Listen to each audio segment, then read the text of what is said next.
Hi, I'm Dr. Colin Campbell. I'm a senior research scientist here at Meter Group, and today we're going to be talking about water potential.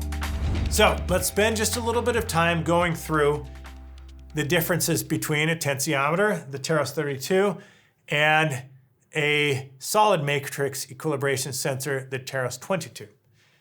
And I just made this little chart. So which one is the most accurate? That's right here.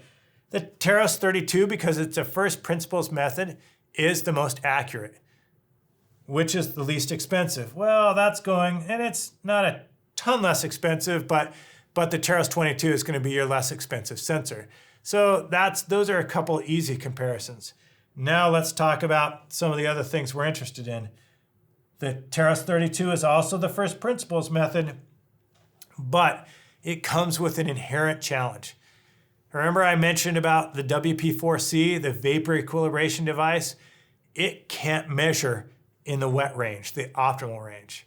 Well, the TEROS 32, the tensiometer, it can't measure in the dry range. In fact, it doesn't even come close.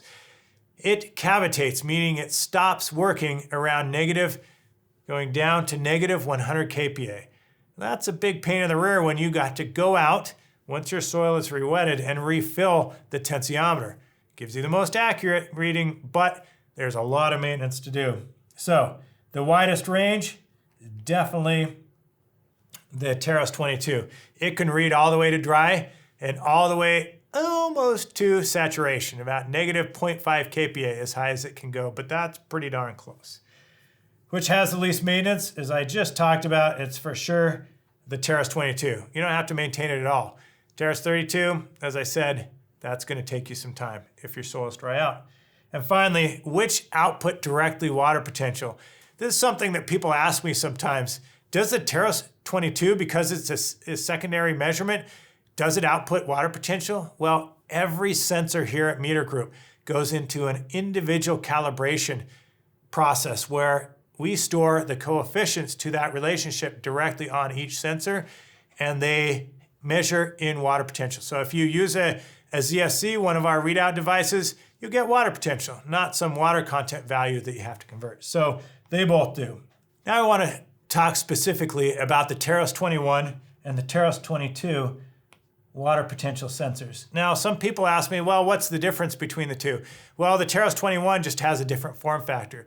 They both have the same accuracy. They're both basically designed in the same way.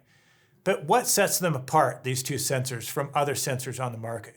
We can quickly go through some of these things.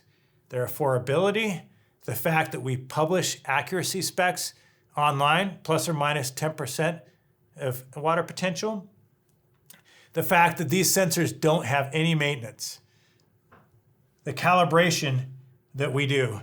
Meter has a special calibration process where we are able to calibrate each of these sensors, as I mentioned before, using our proprietary method that allows them to be directly connected to the output of a tensiometer. So we get as close as we possibly can to that first principles method. Another thing to talk about is the ease of installation. The TEROS 21 we made, that was a little bit difficult to install. The TEROS 22, we actually designed with a drill in mind. One of those long drills that you might install electrical lines in a house, we can use that into the soil. And I'll talk about that in a minute, how we can very easily push our sensor in the soil and get great soil to sensor contact. The longevity of these sensors is also important to just mention. From our work and our testing in the lab and in the field, these sensors can last past 10 years. That was something we could only dream about several years ago.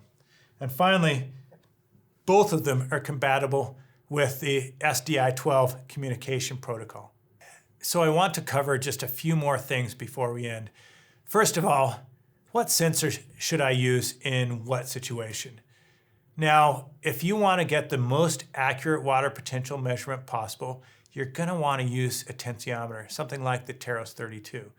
Why is that? Well, it's a first principles method, and it's certainly our most accurate way of doing this. Now, you might be worried, well, what if I have to do a lot of maintenance on it? Yeah, the answer is you are going to have to do that.